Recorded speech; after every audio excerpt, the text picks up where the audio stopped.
Olá pessoal, bem-vindo a mais um mini curso do terceiro workshop do PPGE, do programa de mestrado de engenharia elétrica.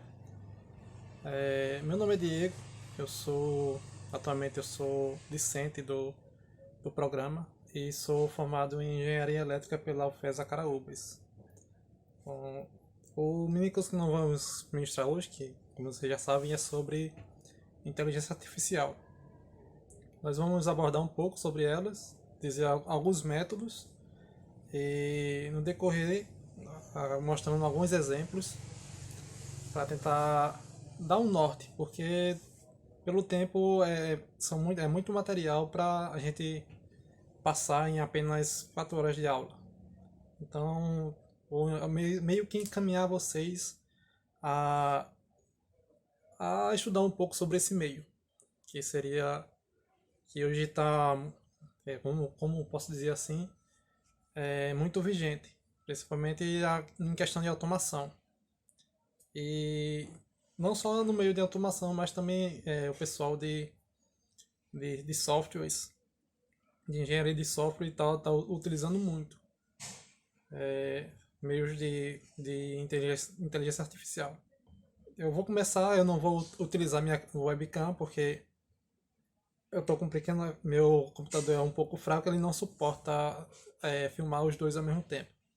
Então, eu não vou aparecer por aqui, não, vocês não vão ter a visão do meu rosto, mas eu vou narrando aqui com os fatos.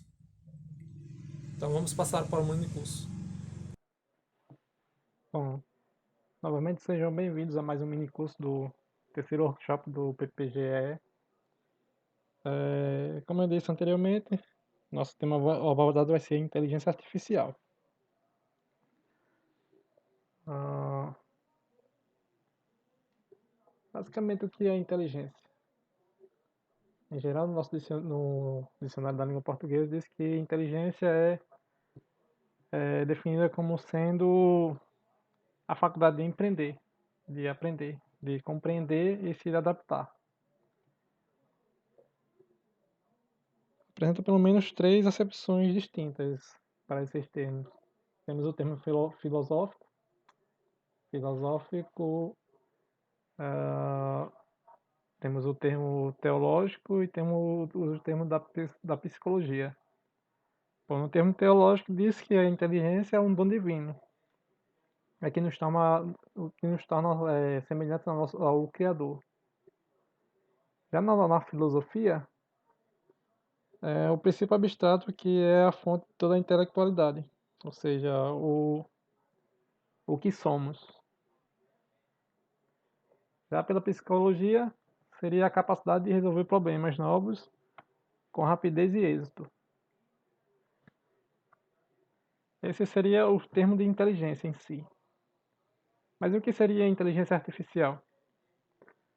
É, Se você for olhar no dicionário novamente, artificial é o que é produzido não pela natureza, mas por técnica ou por alguém. Vamos dizer, como exemplo, nós temos é, os plásticos. Os plásticos são materiais artificiais, porque eles não surgem naturalmente na natureza, e sim por obra humana. Ou seja, requer uma técnica para a produção do plástico. Já a inteligência artificial é a capacidade de dispositivos eletrônicos de funcionar de maneira que lembra o pensamento humano. Ou seja,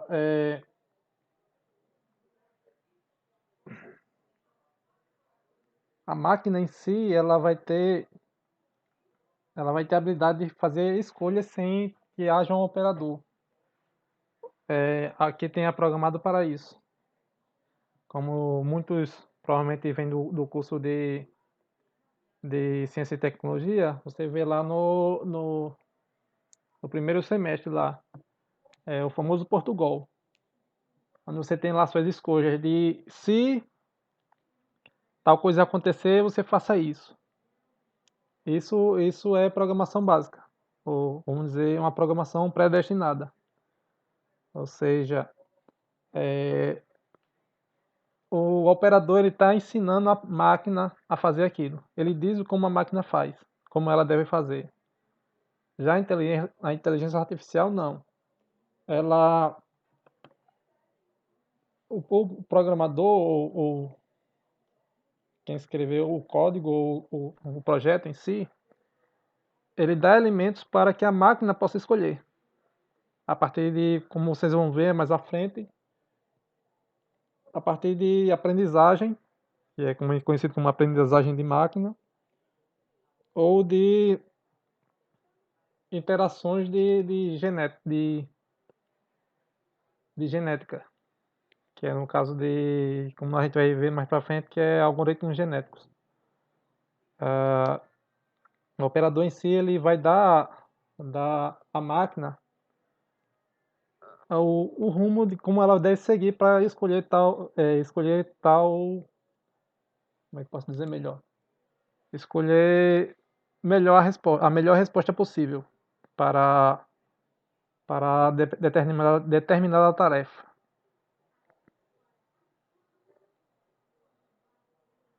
Bom, nós basicamente vamos abordar três tipos de inteligência artificiais que são as redes neurais, a lógica fuzzy, que muitos acham que não faz parte, mas sim faz parte, porque a lógica fuzzy ela tenta imitar o que um operador, uma pessoa poderia fazer, e o algoritmo genético. Basicamente, a inteligência artificial, qualquer uma dessas três, ela tenta imitar o comportamento humano, ou seja, imitar ou como um determinado operador trabalha, ou como, que é no caso das redes neurais, imitar o funcionamento do cérebro. E nos algoritmos genéticos, ele já atua como tipo de evolução, ou seja, a cada iteração, o algoritmo ele vai evoluindo. Bom, vamos começar primeiramente com redes neurais artificiais.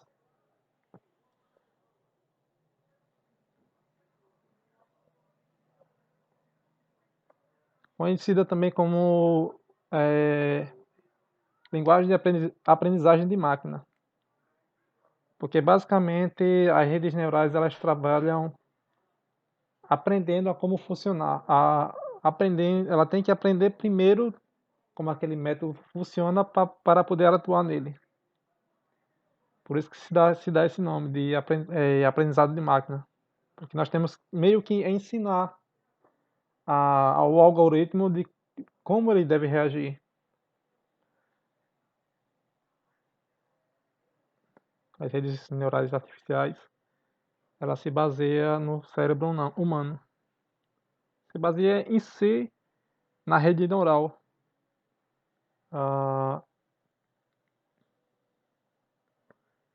e com isso, nós meio que, como o nome já diz, nós criamos uma rede se assemelhando muito à rede neural, que ela basicamente ela é formada por ligações de neurônios, onde eles estão interconectados. Ou seja, um neurônio ele nunca está conectado a um só neurônio à frente. Ele tem várias outras ligações. Do mesmo modo é a rede neural artificial. O neurônio, se nós vamos para o biológico. O neurônio ele é a unidade básica de processamento do cérebro. Eles estão conectados através de conexões sinápticas. Ó,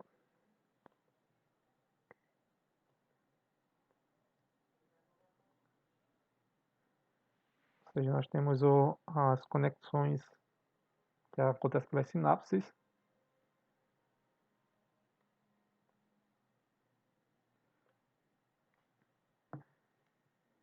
A capacidade de processamento de sinapses permite que elas alterem o estado de um neurônio, eventualmente gerando um impulso elétrico denominado de potencial de ação no neurônio pós-sináptico. Ou seja, esse neurônio ele recebe sinapses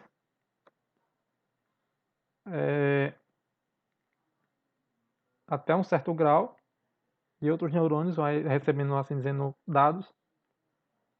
E no núcleo dele acontece tipo ele tem uma região potencial, chamada potencial de membrana.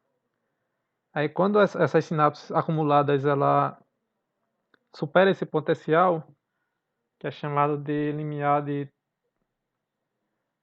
chamado de limiar, o neurônio ele passa a informação à frente. E diversos neurônios eles interconectados geram uma estrutura de rede conhecida como a rede neural.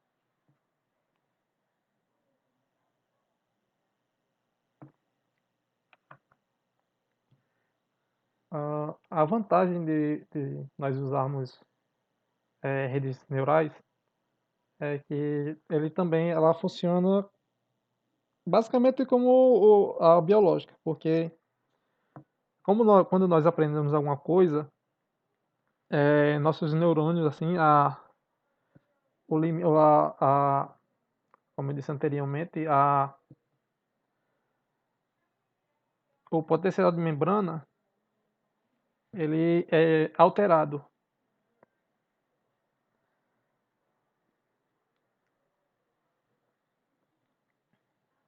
Ou seja, o sistema nervoso ele está continuamente sofrendo atualizações, modificações e atualizações.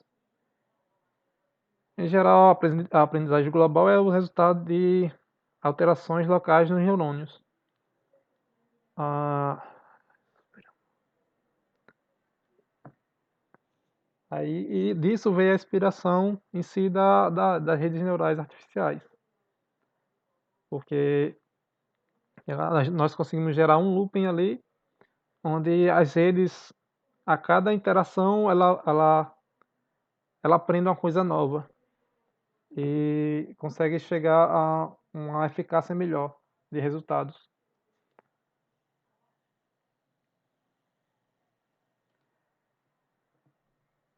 As RNAs, basicamente, como eu já venho dizendo, ela tem muito em comum com o sistema nervoso. O processo básico de informações ocorre em diversas unidades simples denominadas de neurônios artificiais, ou simplesmente neurônios, ou nós. Ah, como eu disse, os neurônios eles são interconectados, ou seja, além de trabalhar em camadas, que se nós olharmos aqui, nós temos a primeira camada, segunda camada e a terceira camada. Aqui nós temos uma rede de 3 camadas. Ou seja, nesse primeiro neurônio aqui, nós temos a entrada, né, aqui de dados, ou estímulo, e ele se interconecta com todos os neurônios na camada seguinte.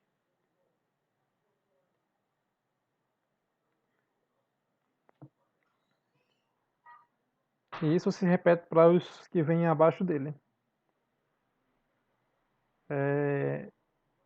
E se nós formos olhar a parte biológica, ele também é do mesmo jeito. Nós temos um neurônio aqui, ele está interconectado com a sua vizinhança em si. Só que diferente desse daqui, ele não segue esse padrão de, de um antecessor estar ligado a ele. As principais partes do neurônio artificial genético são As sinapses, caracterizadas pelos seus pesos associados.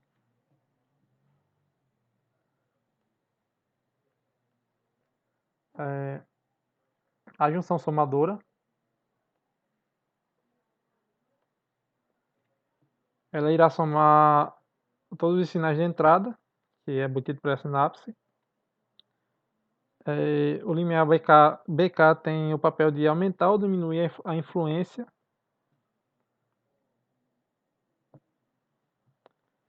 A influência do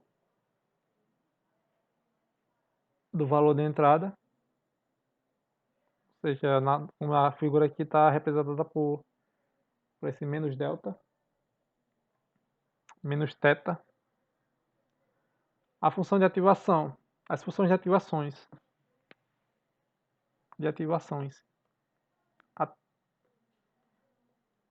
Ela pode ser função signóide ou logística. Ela geralmente assume valores sempre positivos. A função hiperbólica, ou tangente hiperbólica, a sua saída ela pode assumir valores positivos e negativos. A função linear, ela é usada principalmente em neurônios de camada de saída. Aqui, como anteriormente, a camada de saída é a última camada do sistema. Como eu disse, ela é utilizada principalmente na camada de saída.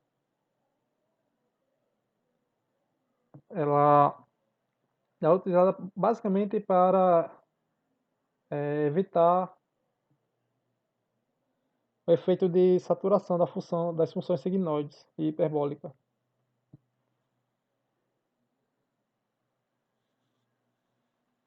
A função degrau, ela pode, como o próprio nome já diz, é uma função que ela pode ser apenas 0 ou 1.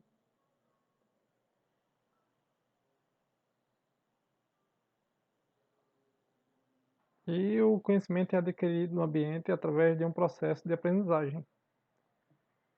Ou seja, nós não, depois de termos criado nossa rede, quando nós treinamos, como se diz, treinamos a rede, nós estamos apenas trabalhando na adaptação dos pesos para atuar na melhora do resultado, da resposta da saída. Bom, para se criar uma rede, precisa se definir a escolha inicial dos pesos da rede, a arquitetura da rede e qual algoritmo de aprendizagem utilizar. Bom, para a escolha inicial dos pesos da rede, a mineração da rede pode ser produzida por um conjunto de valores que estejam bem próximos ou distantes daqueles obtidos no final. E dependendo dos pesos utilizados iniciais, esses resultados podem serem bons ou ruins. Por isso nós devemos prezar muito pela escolha dos pesos, da inicialização, dependendo do projeto que você vai utilizar essa rede.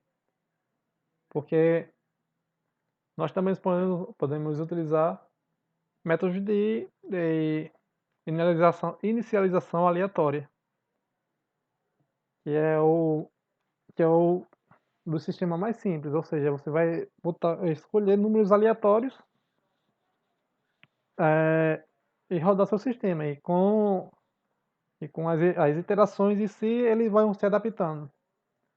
Mas se seu sistema for muito complexo, talvez ele pode não convergir. Ou convergir para vamos dizer assim, um mínimo local. Se você tem vamos dizer que, por exemplo, você pega uma função gradiente. onde ela tem mínimos locais, ele pode cair dentro do mínimo local desse e acaba que seu resultado não vai ser o desejado, não vai ser o que você espera. Então, se você puder inicializar é, se você contribuir para a inicialização, ou seja, utilizar números mais próximos possíveis dos números reais, dos números que ela vai obter no treinamento, além de você diminuir o número de iterações, o seu ciclo de, consequentemente, o ciclo de treinamento vai ser bem menor. Se você pegar uma rede muito grande, talvez você vai poder ver que esse tempo de processamento vai ser infimamente menor do que se você usasse números aleatórios.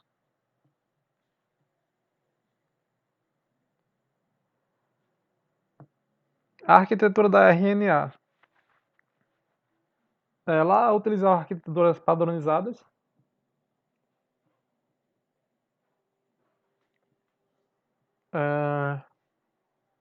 A forma pela qual os neurônios estão interconectados está intimamente relacionada ao algoritmo a ser utilizado no seu treinamento. Existem basicamente 3 camadas em uma rede neural artificial, ou seja, nós temos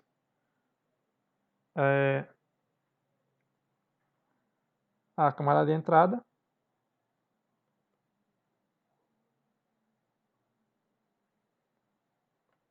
nós temos a camadas, também conhecidas como camadas intermediárias, que são essas, que no caso aqui está representada por 2 camadas.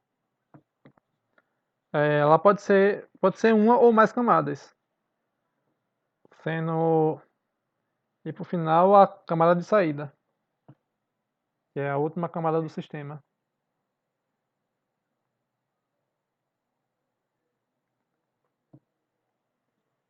Existem basicamente 3 tipos de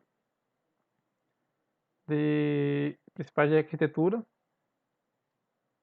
A arquitetura de uma única camada, ou seja, eu só tenho a minha camada de entrada e a camada de saída.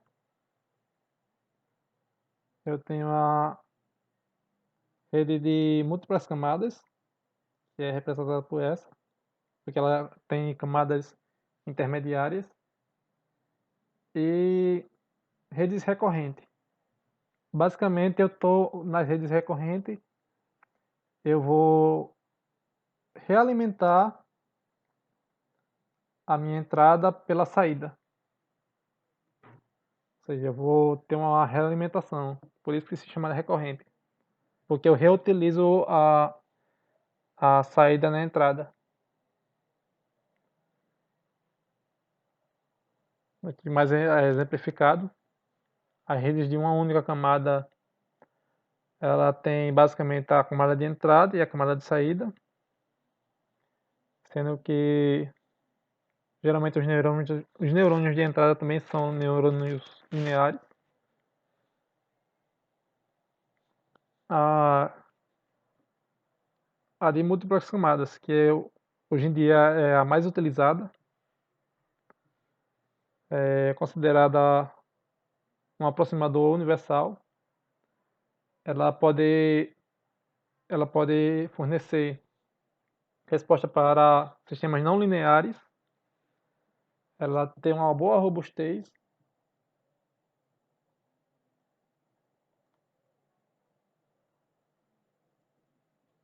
É eficiente em ignorar entradas irrelevantes ou ruídos no sistema de entrada. Ela é adaptável, capaz de se adaptar a pesos e topologias com base de mudanças de ambiente, ou seja, ser Vamos dizer, por exemplo, se você mudar a sua entrada drasticamente, ela irá se auto-adaptar a isso. Ah, facilidade de uso, ela é vista como uma caixa preta, assim dizendo, que pode ser usada com pouco conhecimento sobre o relacionamento das funções a serem modeladas. Ou seja, você só precisa definir a sua entrada, o seu método de aprendizagem e a sua saída. E o sistema em si ele vai se auto-adaptar. Por isso que ela é vista como fácil de implementar. A variação dos seguintes parâmetros também pode afetar o desempenho da rede de múltiplas camadas. A quantidade de camadas escondidas, ou seja, as camadas intermediárias, a quantidade de nódulos escolhidos por camada, o tipo de funções de ativação, a inicialização de pesos e a regra de aprendizagem. Ou seja, mesmo que ela seja de fácil uso, você tem que ter um mínimo de conhecimento sobre o que você quer que ela atue e sobre as funções de ativação que você vai utilizar nas camadas intermediárias. Porque, bem como eu disse antes, geralmente as camadas de entrada e saída são funções lineares. Então você vai ter que utilizar uma função que mais se adequa ao seu projeto. E a regra de aprendizagem. Talvez você possa usar uma regra que não se adeque bem ao sistema que você queira modelar. E isso vai afetar nitidamente na sua resposta. As aplicações de redes de múltiplas camadas partem de reconhecimento de caracteres, onde eu posso utilizá-lo como um meio que é muito visado hoje é a visão computacional. Ou seja, eu posso treinar essa rede para detectar certos objetos, letras ou afim, reconhecimento facial, a partir de redes neurais. Eu posso treinar uma rede para que ela reconheça certas características, ou caracteres, ou objetos. Análises métricas também, ela vem evoluindo muito, porque imagina aí, exames de sangue, alguns exames de sangue você tem que, se você for partir para o exame manual, você tem lá um analista, ele vai comparar a lâmina lá de sangue e ver o que difere ali na lâmina com o reagente do padrão. Nisso você pode utilizar uma rede neural, porque, vamos dizer, um computador ele consegue processar muitas vezes mais rápido do que o nosso cérebro. Então, eu posso treinar uma rede neural para detectar padrões. Ou seja, eu posso usar esse mesmo exame de sangue comparado com você utilizando o geral, o padrão de comparação, e comparar um exame de sangue e obter uma resposta muito mais rápida do que um próprio analista. No meio acadêmico, se vocês pesquisarem, vocês vão encontrar muitos artigos sobre essa área de análise de exames médicos. Também ela é utilizada em identificação de sistemas, elaboração de controles inteligentes e resoluções de problemas nas engenharias no geral. Vamos dizer, para a gente que estuda ou que vai estudar, quem vai entrar, que no caso quem for do CIT, quem for entrar na engenharia elétrica. Uma das matérias que eu mais sofri foi a questão de controle analógico para achar o PI, o PID, o P, o I e o D, e em si fazer o controle. Você pode muito bem usar uma função uma rede neural, e utilizada para encontrar os controladores PID. E aí ela mesma poder fazer o ajuste fino para tentar achar melhor overshoot, melhorar o tempo de resposta. Porque, como eu disse anteriormente, o processamento de um computador em si ele é muito mais rápido do que o pensamento humano. Ou seja, enquanto você conseguir achar 4, 5 soluções, ele já parte para casa dos milhares.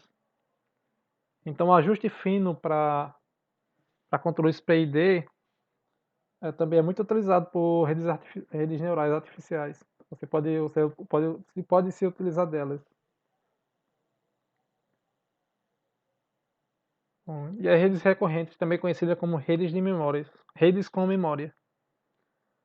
Ela possui basicamente, ela possui pelo menos um laço de realimentação da saída da saída do neurônio.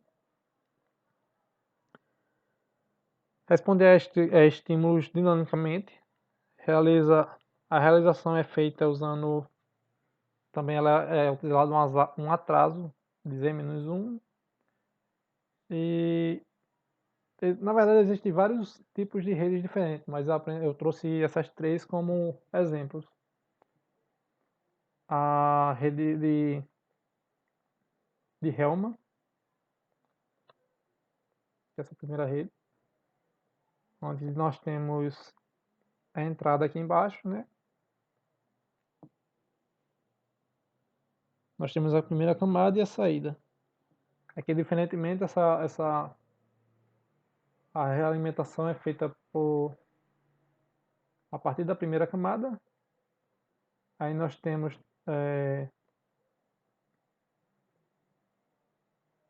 um neurônio para cada ponto de realimentação. Ou seja, vamos dizer que eu tiro dessa primeira. Eu tenho um neurônio, que ela vai alimentar as outras, realimentar todas as células, os nós, a partir desse neurônio. E assim subsequentemente. A cada realimentação eu tenho um neurônio. A rede de Hopfield,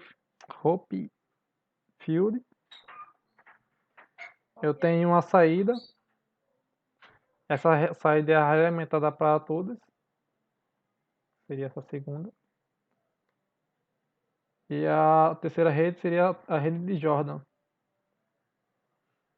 onde eu, diferente de Elma, eu já pego da saída. Eu tenho minha saída. Z-1, utilizo novamente um neurônio aqui, um nó, para realimentar os nós à frente.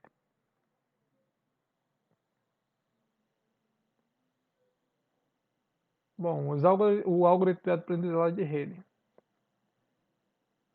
O treinamento ocorre quando os pesos das conexões entre os neurônios são modificados. O algoritmo de treinamento, ou as regras de aprendizagem, eles determinam como esses pesos serão modificados. O treinamento ele é um processo interativo, ou seja, ele se repete, ele é conhecido como época. É um treinamento interativo de um processo. É um treinamento.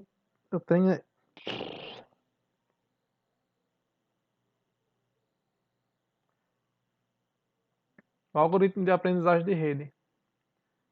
O treinamento ocorre quando os pesos das conexões entre os neurônios são modificados. O algoritmo de treinamento, ou as regras de aprendizagem, determina como esses pesos serão modificados.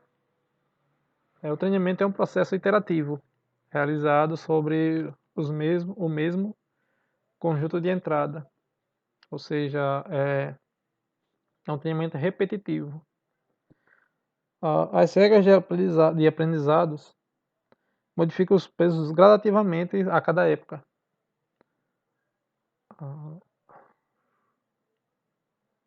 Ah, o treinamento, ele continua até que uma taxa de erro seja reduzida a uma margem aceitável, ou até atingir o número máximo de épocas. Ou seja, quando você vai treinar a sua rede, você tem que definir o erro mínimo aceitável e o número máximo de épocas porque senão você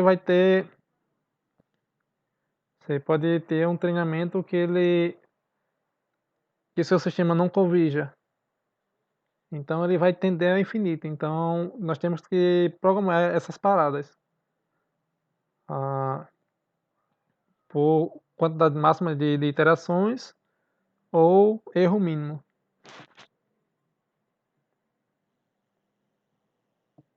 Os algoritmos de aprendizagens, eles têm basicamente dois tipos, os tipos supervisionado e não supervisionado.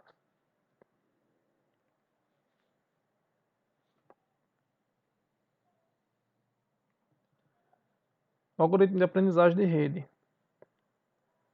Os tipos de aprendizado pode ser supervisionado ou não supervisionado.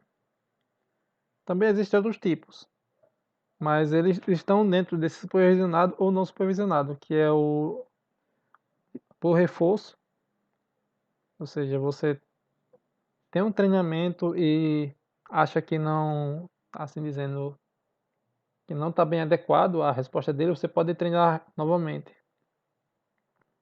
Ou por competição, que é um treinamento não supervisionado. Ah, o aprendizado não supervisionado, ele é autossupervisionado, assim dizendo, ou seja, você não infere nele diretamente. Ah, não requer uma saída desejada, ou seja, você não precisa previamente ter pelo menos algumas saídas tipo, alguns valores do seu universo que você vai utilizar,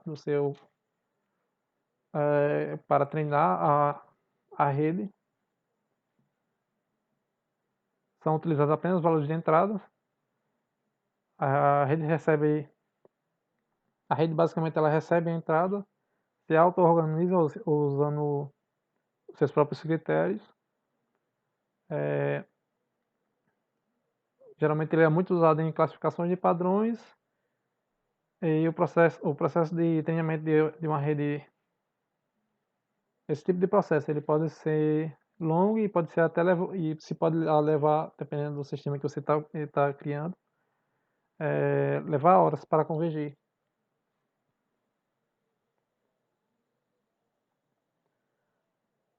O supervisionado.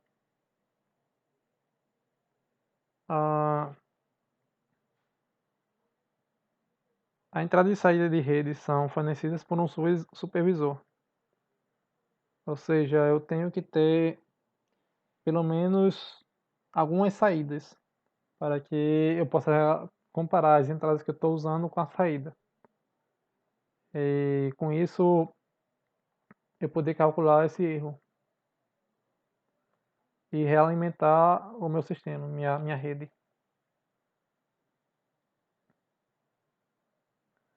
Aí o professor indica,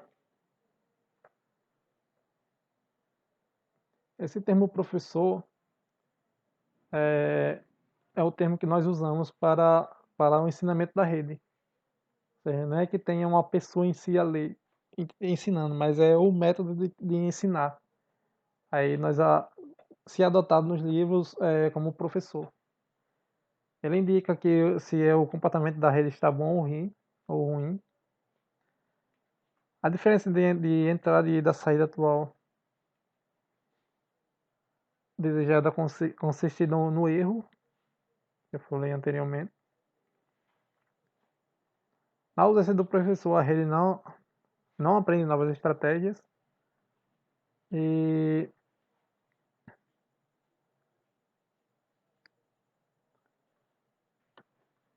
um algoritmo que é muito utilizado é o algoritmo de aprendizagem, é o regra de delta de backpropagation.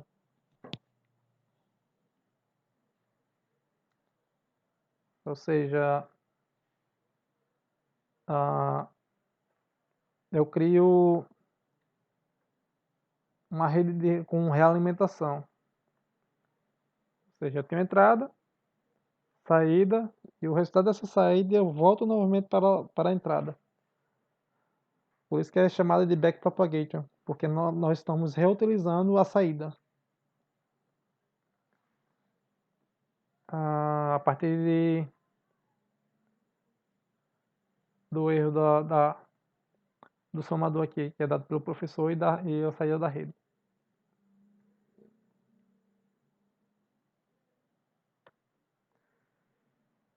Primeiramente, um padrão é apresentado à camada de entrada. O segundo passo, a saída obtida é comparada com a entrada desejada.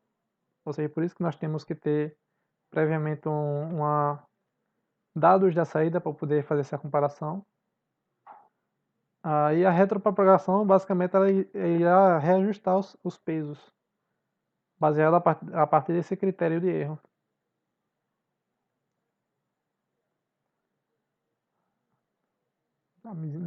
Aqui eu trago da equação da minimização do erro e a fórmula de alteração dos pesos por correção de erro. Aqui nós temos a saída. Esse neto aqui, ele é a taxa de aprendizagem. Ou seja, se você variar esse neta, você pode alterar a velocidade de aprendizagem da sua rede.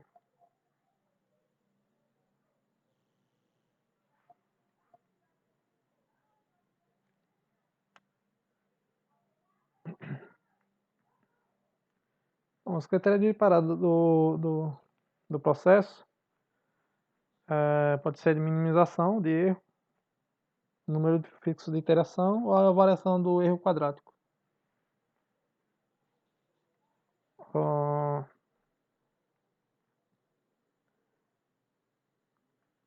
Para melhorias, a gente pode ter existem algumas estratégias. Como eu falei anteriormente, o Neta, você pode usar um Neta adaptativo para melhorar a sua resposta de aprendizagem.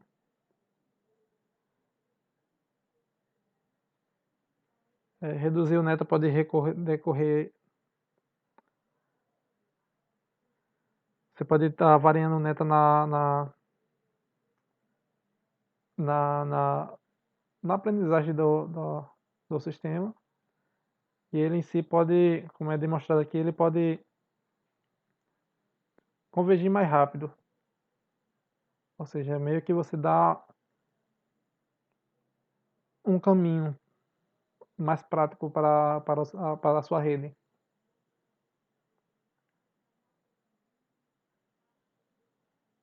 Esse seria basicamente o algoritmo. Ou seja, eu obtenho os dados de entrada e saída, os resultados. Resultados experimentais ou simulação. Monta a topologia da rede, escolhendo o número de camada e o número de nós da função e a função de ativação. Inicializa seus pesos aleatoriamente. Seleciona os padrões de dados. Compara os erros. Aí eu tenho, se esse meu erro é aceitável, se sim, eu prossigo. Se não, eu altero os pesos através da backpropagation e volto ao passo anterior. Comparo o erro. Se aceitável, treino a rede com os padrões de dados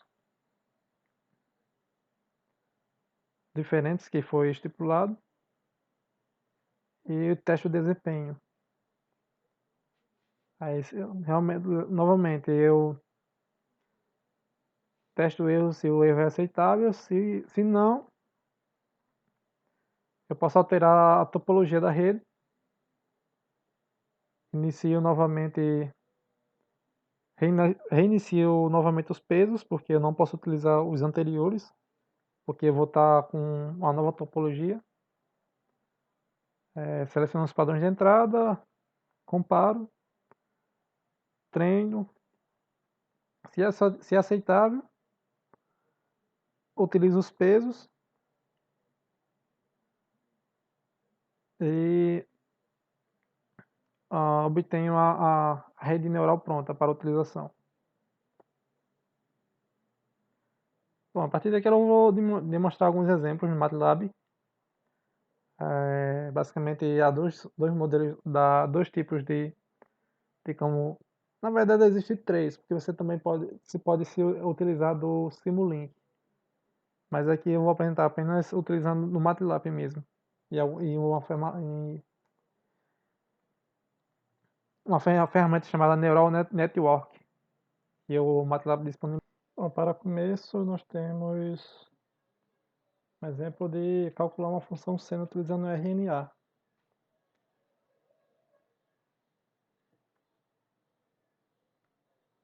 Ah, nós temos aqui no script do MATLAB, já pré-montei aqui para agilizar. Aqui na primeira linha nós temos a entrada de dados.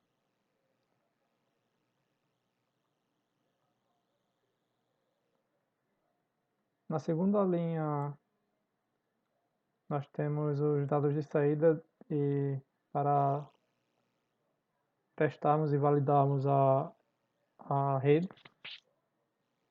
Ele também é conhecido como target.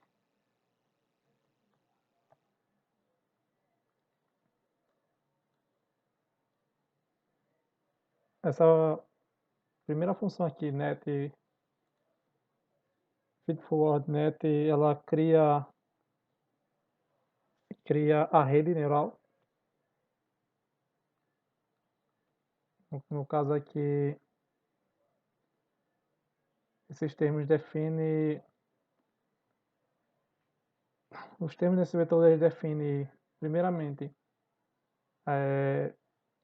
o número de colunas que representa o número de camadas e o número de cada coluna é o número de neurônios que tem dentro dessa camada.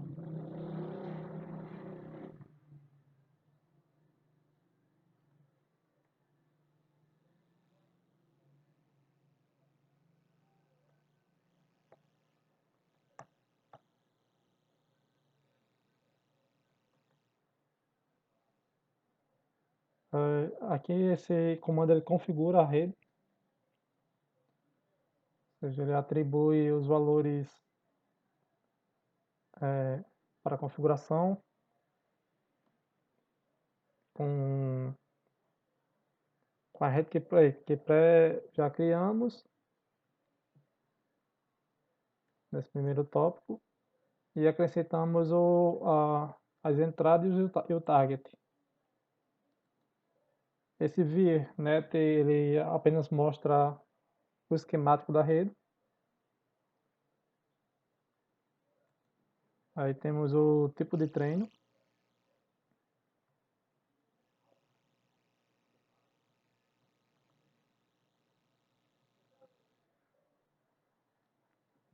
Esse net training FCN, nós especificamos os treinos.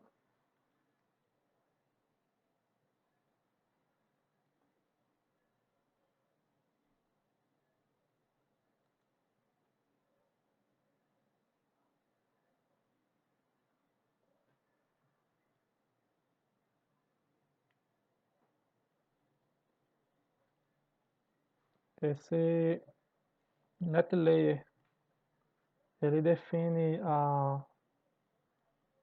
a função de ativação.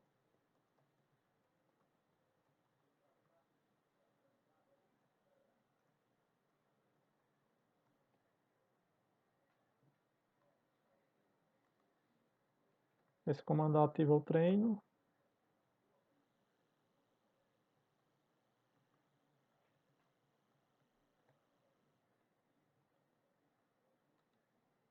Aqui imprime o resultado.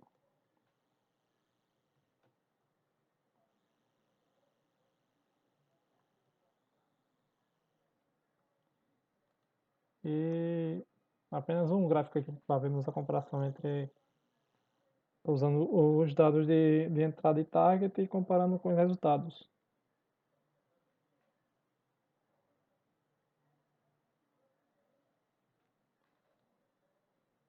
Vamos iniciar.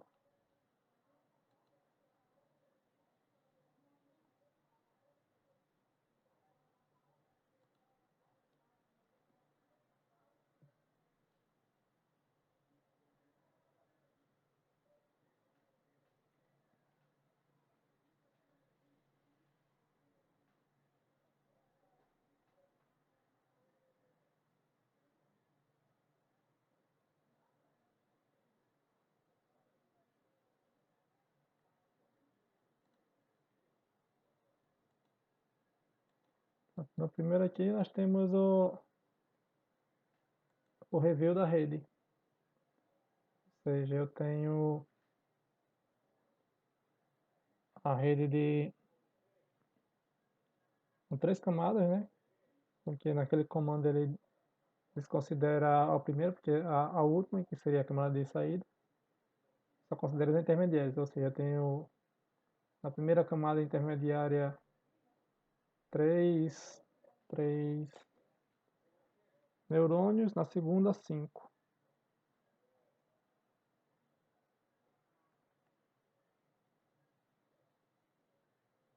3 e 5.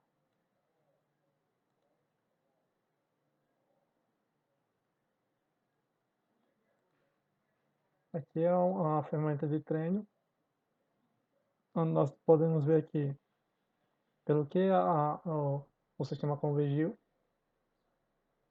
seja, ele convergiu por validation check, mas também ele pode convergir por gradiente, a performance, o timing, você também pode definir um time máximo, ele pode ficar rodando, e o número de épocas.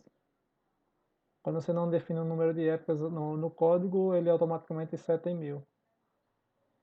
E nós podemos ver também a performance,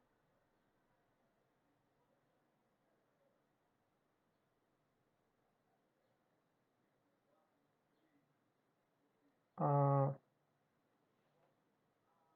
ele é medido pelo o erro quadrático, e nós temos aqui 3 fases, que seria o treino em azul, a validação, validation, e o último seria o teste.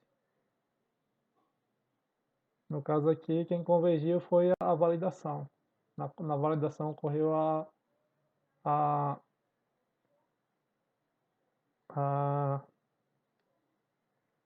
na validação ocorreu a convergência de 6 pontos.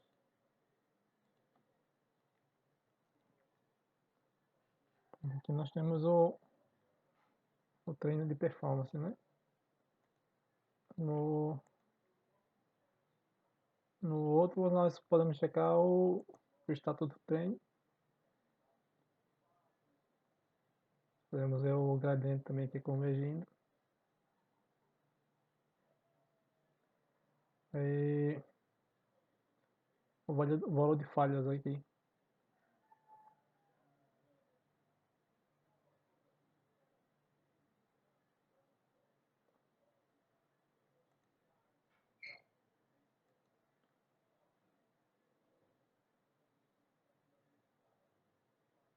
Podemos ver também o histograma de erros.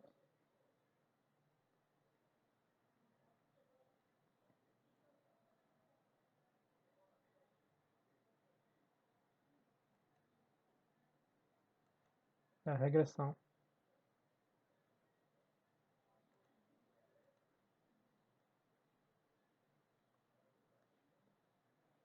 E na regressão nós temos o quê? Nós temos a saída de y de t, uma função fit e valor de datas. Ou seja, quanto mais próximo a função fit e o valor de datas estiver na função ou do y de t igual a t, quer dizer que seu sistema está o mais próximo do real possível. Ou seja, a resposta dele vai ser o mais ideal possível.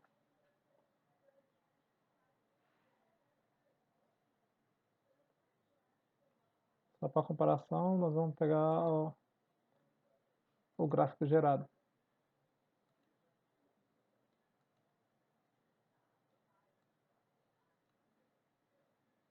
Nós temos valor de seno e essas bolinhas são os valores de saída da, da rede. Podemos ver que nessas interações ele tem um afastamento e nós podemos ver também que no final ele diverge. Mas como eles trabalham com números aleatórios na BIOS quando nós iniciamos, se nós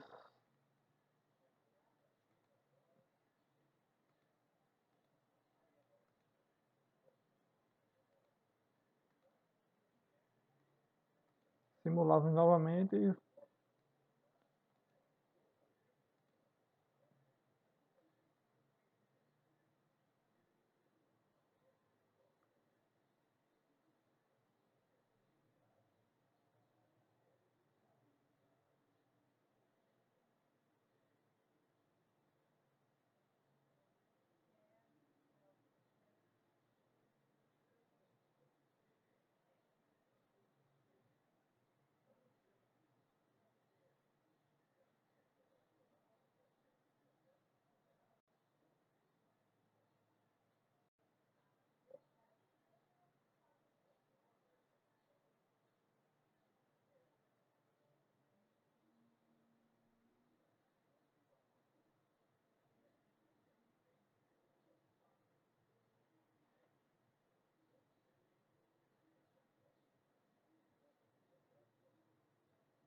pronto, já nessa simulação, ele convergiu por um número de interações.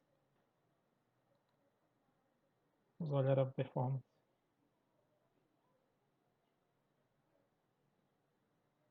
Converteu no treino já vinha abaixo de,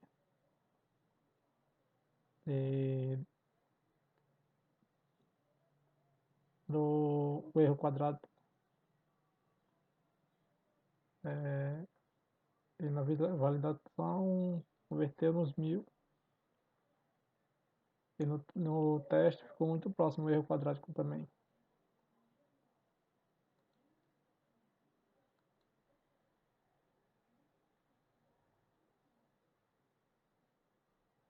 Na regressão já obtemos um gráfico mais próximo do y igual a t.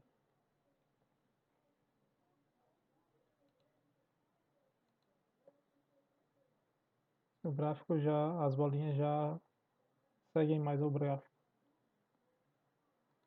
Mas aí nós podemos melhorar como esse sistema. Nós podemos alterar o número de neurônios nas camadas ou acrescentar mais camadas, ou nós mudarmos o tipo de treinamento ou a função de ativação das camadas intermediárias.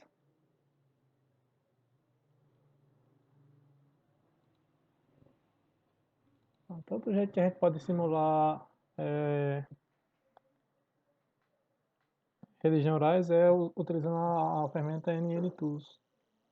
Basta digitar NN Tool, que ele vai abrir essa janela. Aqui nós também já podemos até utilizar os próprios dados.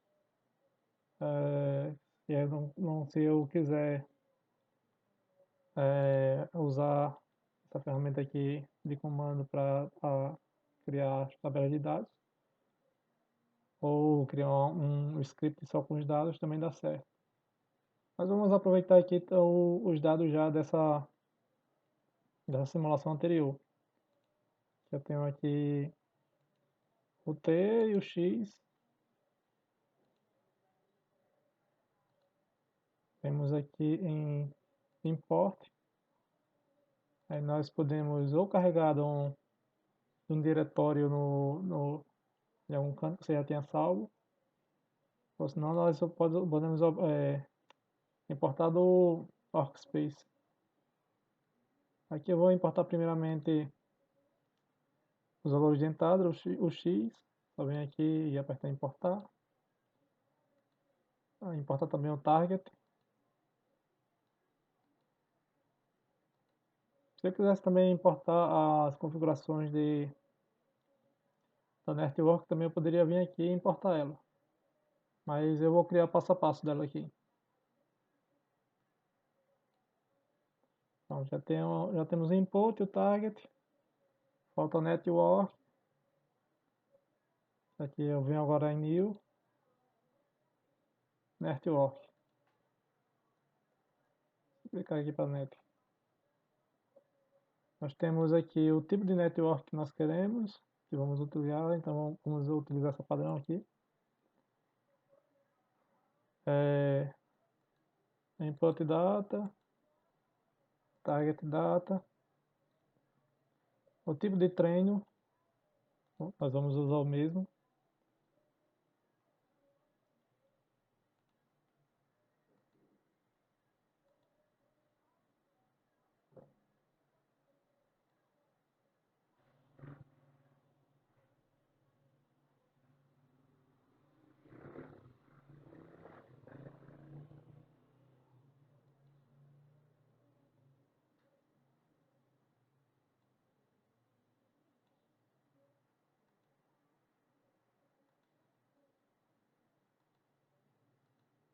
Aqui tem o número de layers intermediários. São duas, são três contando com a final. Três. Onde eu tenho na primeira três.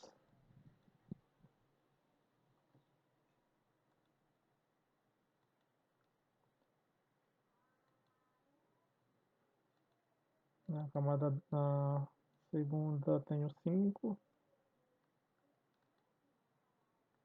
Se clicarmos aqui podemos ver o esquemático dela. Deixa eu ver se ficou ainda da outra aqui. Aqui. Como vocês podem ver, ficou basicamente idênticas a formatação delas.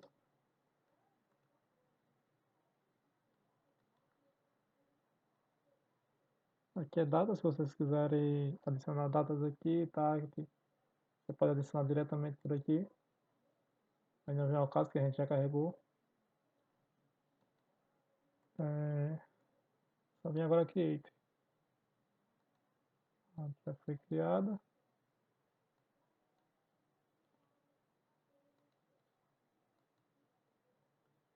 Temos aqui net, né?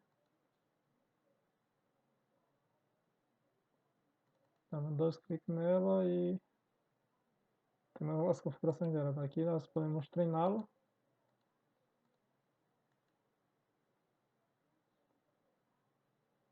Temos os parâmetros também aqui. Aqui eu posso alterar a quantidade de épocas máxima, o time, o gradiente mínimo, o máximo de falhas.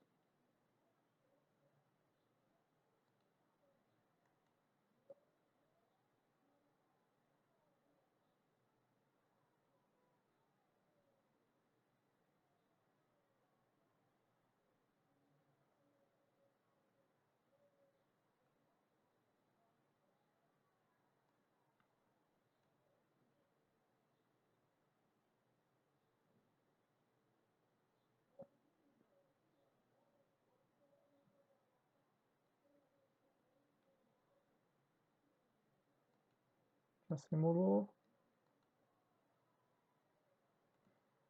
Nós podemos ver a regressão.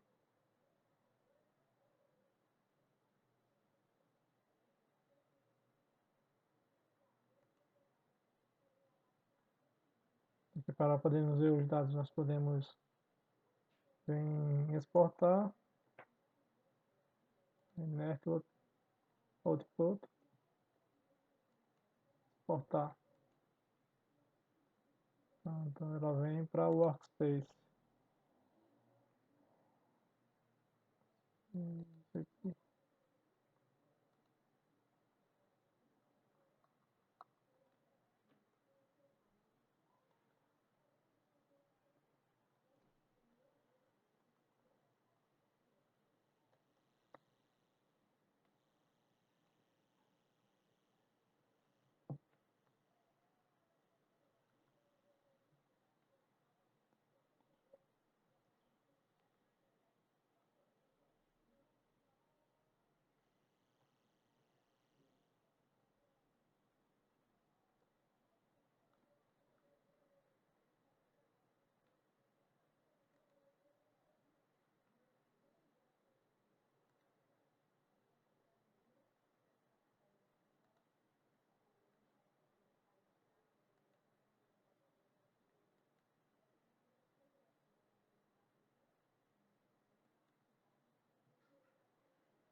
Então, falamos aqui nesse primeiro treinamento foi em comparação com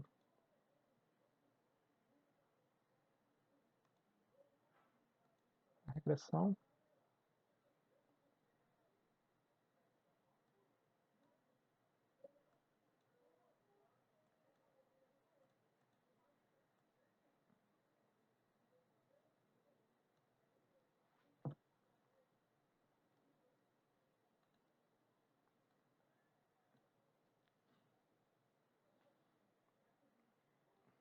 Divergir um pouco da função. Mas não é nem por isso. Nós também podemos ainda é,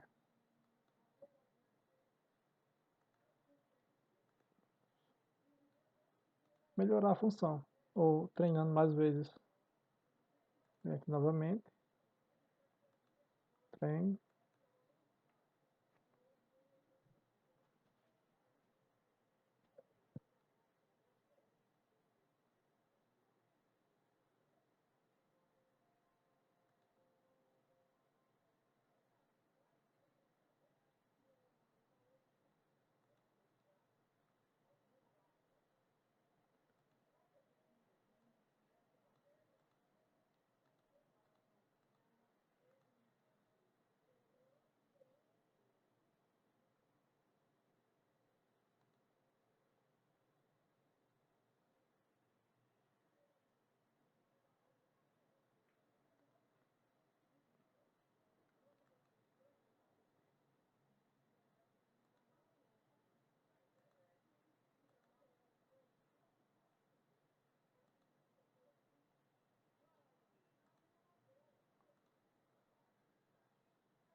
É como eu estava dizendo, a gente pode treinar mais vezes ela e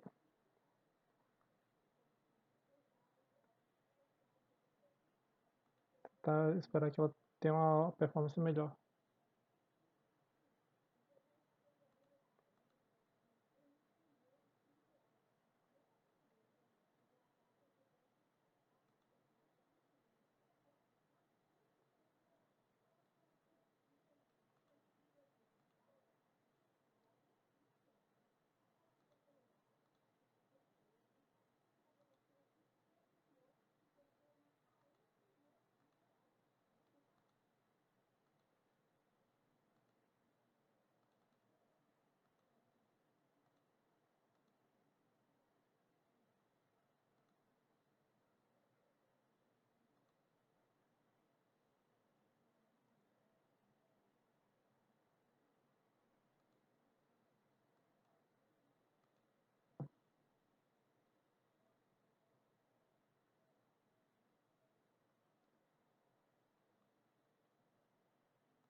No caso, se vocês quiserem alterar a, a network,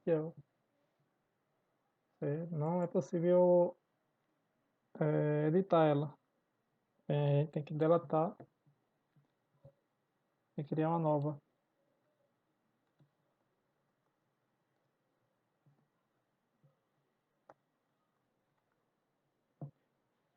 Aí podemos alterar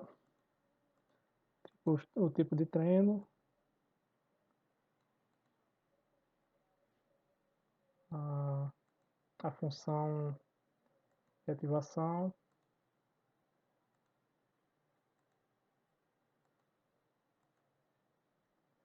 e o tipo de network. Novamente criamos.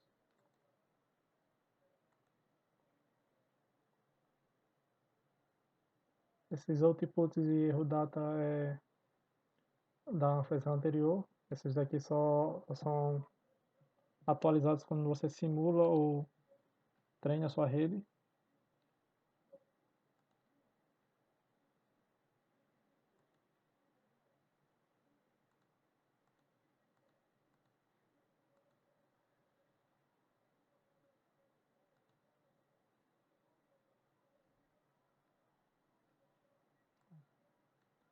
Com essa modificação já obtivemos uma melhora significativa na resposta.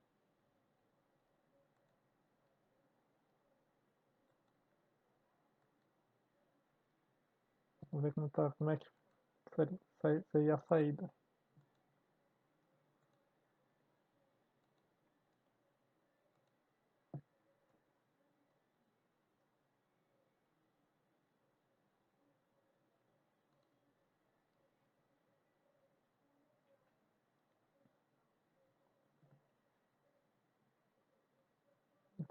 Já, só com aquela melhoria já obtivemos, com aquela notificação já obtivemos uma melhor resposta.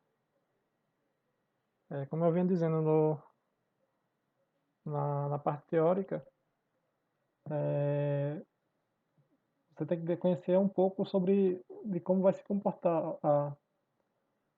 o que você quer fazer, ou de como você utilizar as equações de ativação e os treinamentos, porque isso impacta diretamente a sua saída, a sua resposta.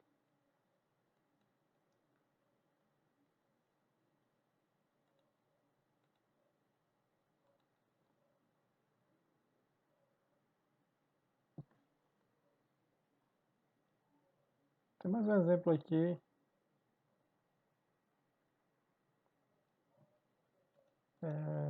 um exemplo mais simples. Aqui também um pouco mais simplificado, eu tenho apenas uns pontos, que forma, eu tenho entrada e saída, né?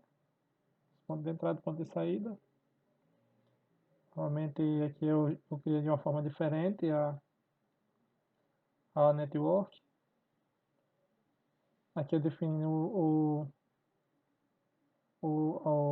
a quantidade máxima de épocas que ela pode atingir. E aqui eu ativo o treino. Essa parte aqui embaixo é só questão de plotagem.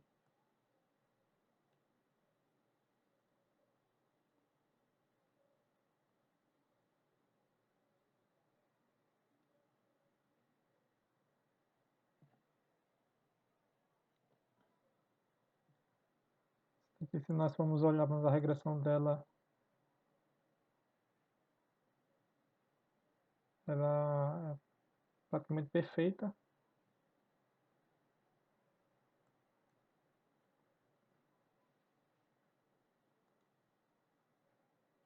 Performance também.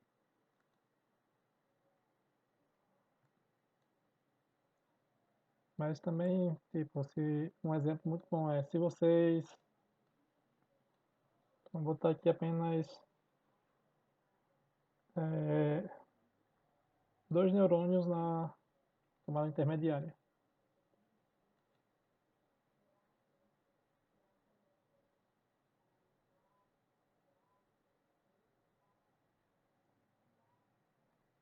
Com apenas dois neurônios, ó, já temos uma disfunção aqui, já temos uma quebra. Comparamos com a regressão.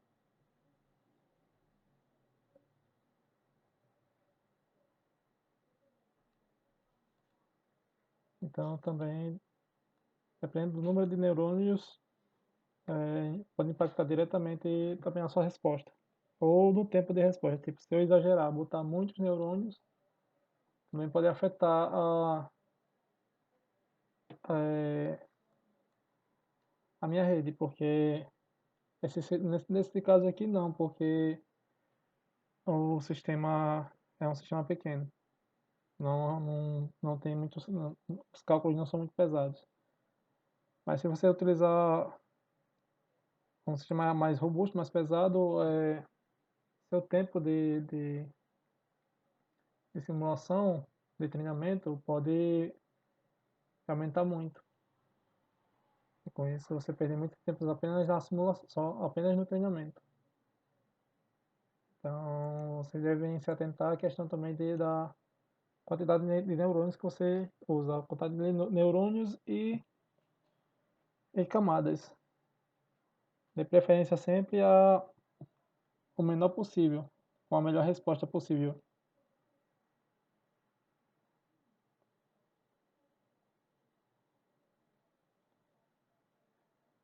Só exemplificar aqui também, utilizar essa no network, neural network.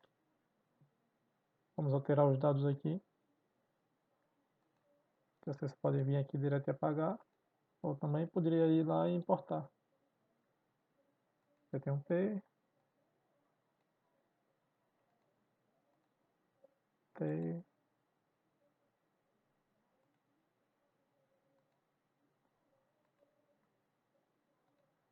a net não é mais, é uma nova.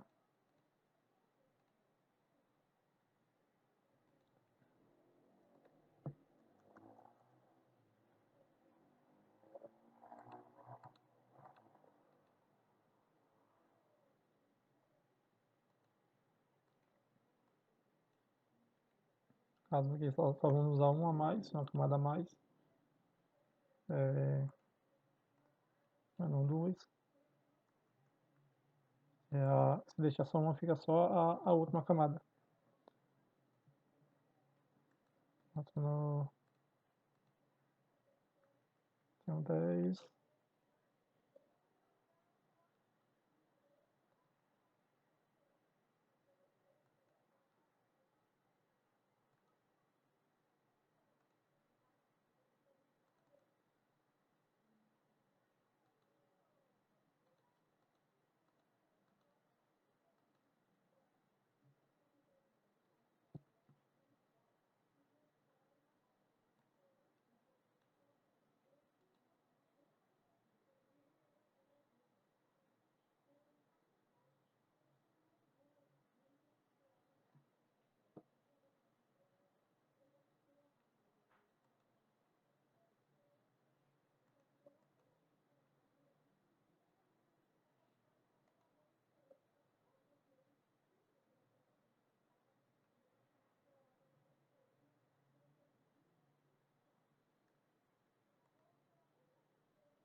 exportar aqui.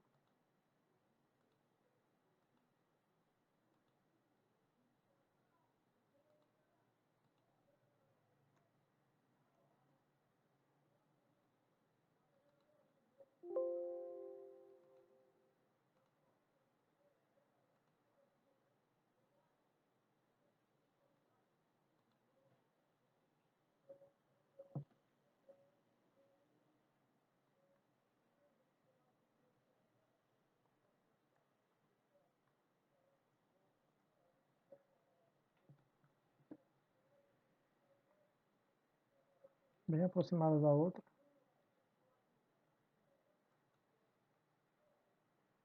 Bom, e aqui também nós podemos, no NN Tools, eu posso exportar a função direto para o workspace, ou senão eu posso salvar ela também. Salvar com arquivo de dados para eu poder utilizar tanto no workspace, carregar ela, ou se não, eu posso usar a network para simulações no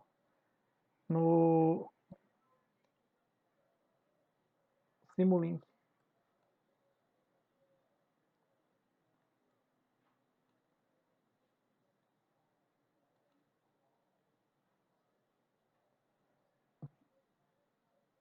Bom, por aqui terminando essa parte de redes neurais, agora vamos passar para a lógica fuzzy.